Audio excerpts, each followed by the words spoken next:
Yeah. I mean, these are pretty distinctive structures. I mean, and you've only looked at them for 3 or 4 hours, and yet you can point that out. What's nice about this slide is that it gives you a sense of outer cortex with an inner medulla. And you can see how the staining intensity of the medulla is generally lighter, and you've got lots of these big blood vessels, and there are associated nerves in there as well. So here's the margin so even though we can't see it, the ovary is covered by what? Can't see it at this power, at this magnification. What's the first thing we encounter if we're looking at an ovary and we're going to work our way in? Germinal epithelium, which in reality is just a mesothelium, right? Right underneath it, a little hard to see, but where it's a little darker staining, that would be that connective tissue layer that if we look laparoscopically at a living ovary, it's beautiful pearly white color, hence the white covering. And then we start to pick up these little circular structures here. Intellectually, even though we maybe are not at a high enough power to make the distinctions, we know that they have to be what? What's just under the tunica albuginea? Good. Primordial follicle, maybe even a very early unilaminar primary follicle. And then you get out into here, and you can see some follicles that are relatively well developed. Clearly a secondary follicle, because it's got a nice antral cavity. See the oocyte surrounded by the corona radiata. The little mound of the cumulus is kind of falling apart here. Another one, secondary follicle here. Look at these structures. What do you think these guys are?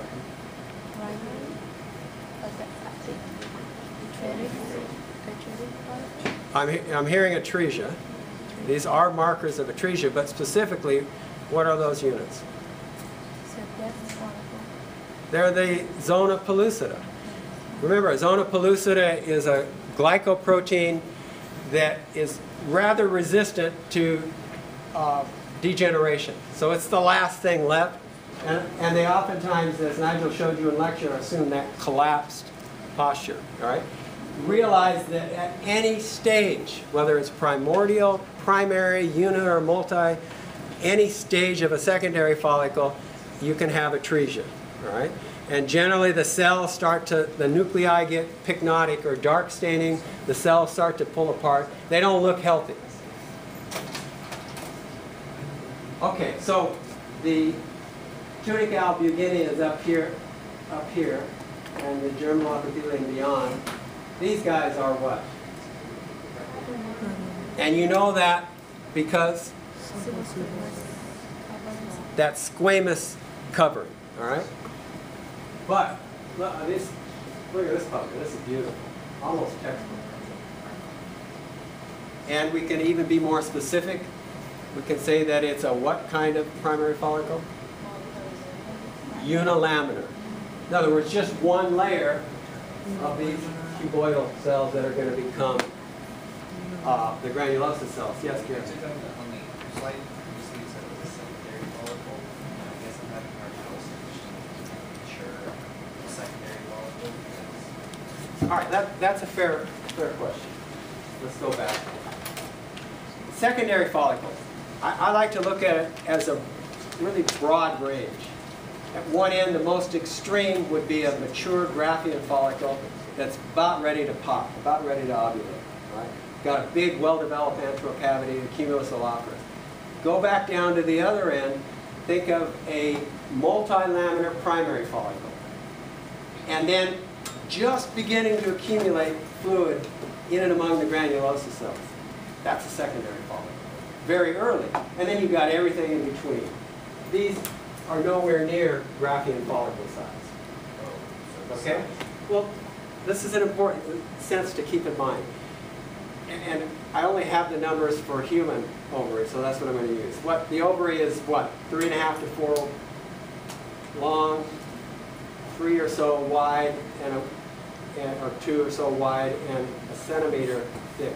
A mature Graafian follicle can be 1 to 2 centimeters in diameter. So it's huge. And you get a sense of that by looking at a corpus luteum. You know, look at the slides that you looked at with corpus luteum. They were huge. They were forming from a Graafian follicle that was just as big. So does that help you? Now, if you look at the stroma, usually you get this kind of, they call it storiform, but swirly, elongate cells. Except for if you look in regions like this. What do you think is happening here? And maybe right here.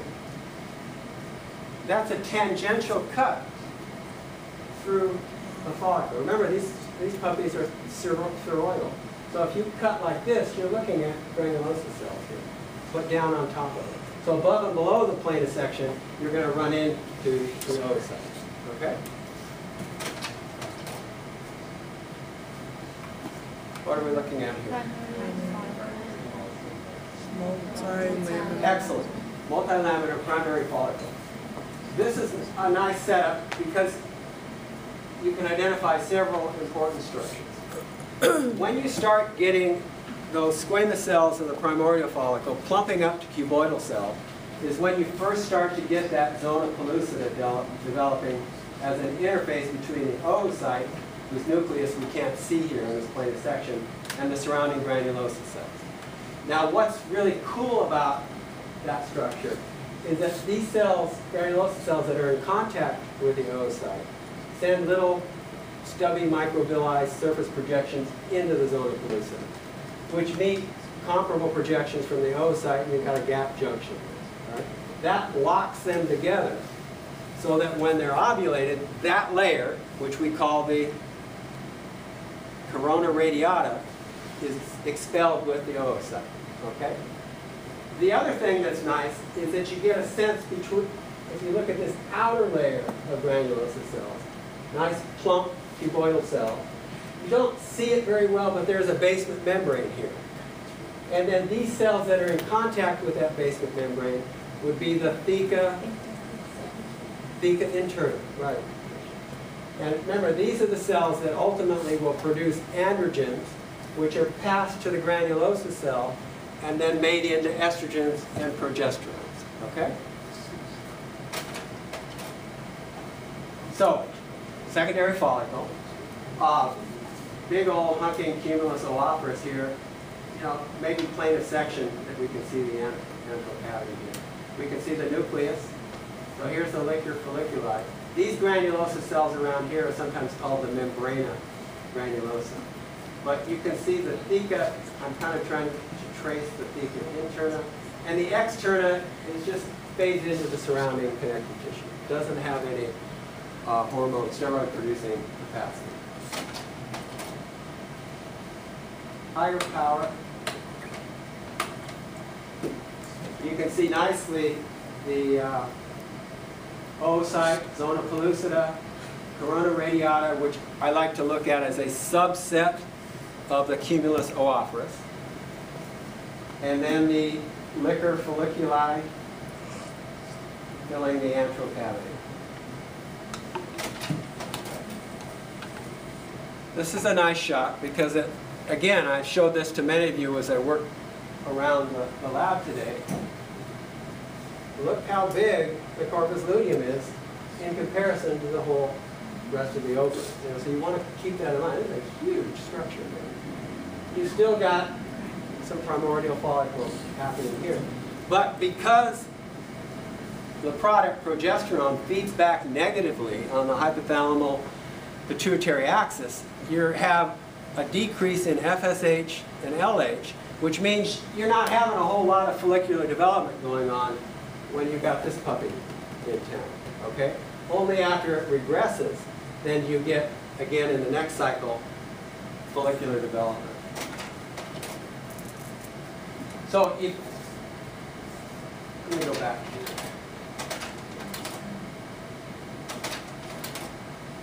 Let's hallucinate that this is a Graafian follicle, okay? It's not too small.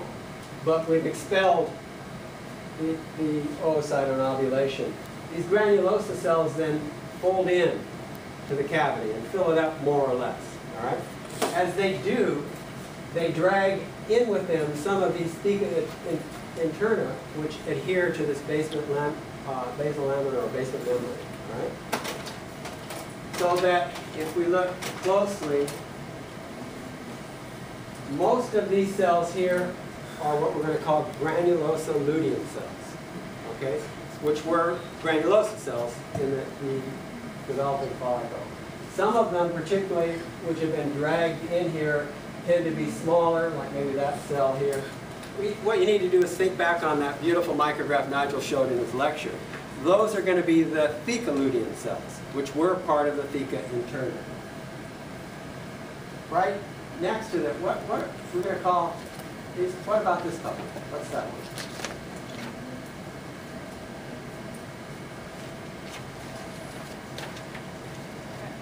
Primordial? Okay, it's an oocyte. How do you describe the granulosa cells surrounding it? Looks like a single layer to me. Cuboidal, columnar, pseudostratified, simple squamous. Which is it? Simple cuboidal, which makes it what kind of follicle? Primary. Unilaminar primary. What about this puppy right below it?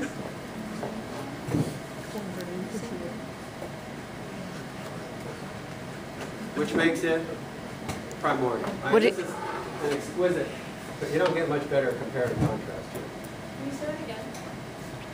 Yes. Unilaminar primary follicle. Simple cuboidal. Primordial follicle. You can see that you've got this squamous or flattened line. This is a complicated slide. It's taken me many years to interpret it, and I don't claim to have it fully interpreted. This is human ovary. So this is the ovary. This must be part of the oviduct, probably the ampulla. You've got that nice plicated membrane. If we look here, we can see nicely a corpus luteum. And you can get a sense of the folding and the dragging in. Here's a little bit of the cavity left for the original antral cavity. This space here, I think, is the tissue was folded, so you just cut it. So I don't ascribe anything histologic to that. Probably, any guesses?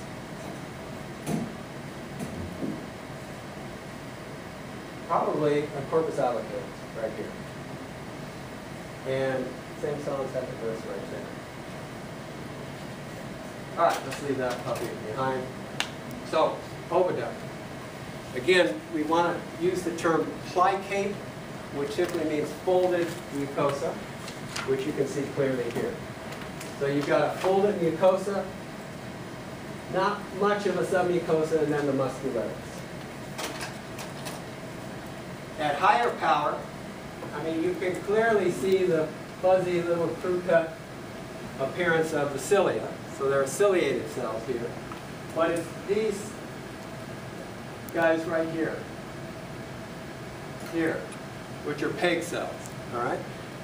Cilia in presence of PEG cells are going to help you, after next week, distinguish between oviduct and possibly seminal vesicle, okay, that we'll discuss when Nigel gives you the lecture on male reproductive. Okay, let's move down to the uterus here. So the uterine lumen, little bits of it are right here. You get a sense that you've got an invagination of that surface epithelium into this nice, straight uterine gland. This tells us that we're looking at what? Proliferative stage, all right? So straight gland. If you look carefully at a higher power, sometimes you can see mitotic figures in the wall of the glands, which is in line with proliferate. You know, the glands are proliferating. Right here, roughly, is the interface between the stratum and the stratum. So basalis and functionalis. These portions of the glands, the deep portions, are always there. All right. After menstruation, 3.5 millimeters of this is completely sloughed off. These gland rudiments proliferate, come up, and basically re-epithelialize the surface. And yeah, here's a mitotic figure right there. Maybe a metaphase plate right there. But not a lot of secretion in the lumen of the glands.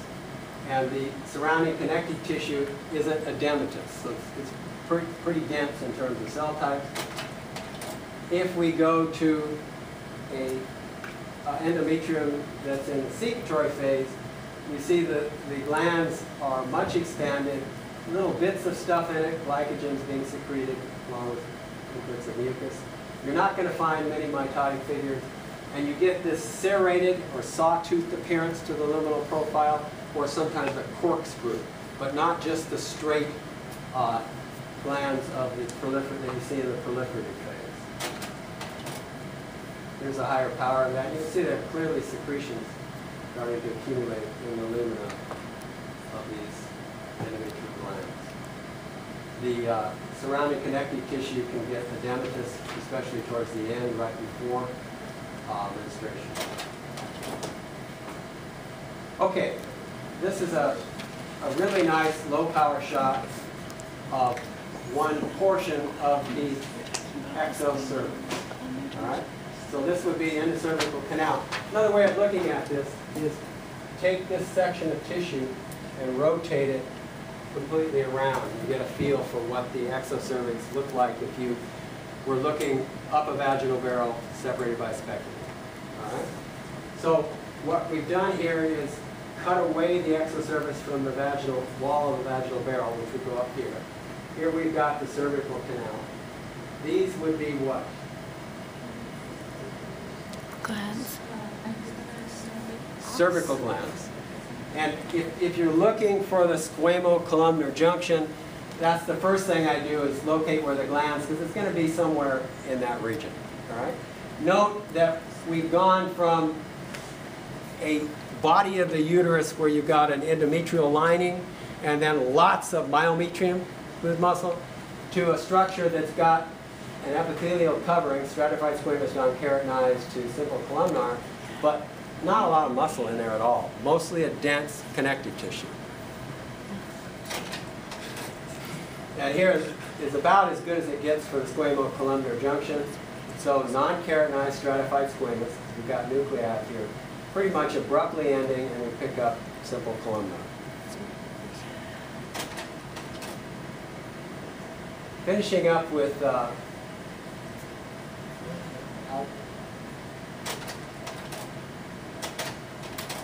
what's missing here is a slide of the vagina, all right?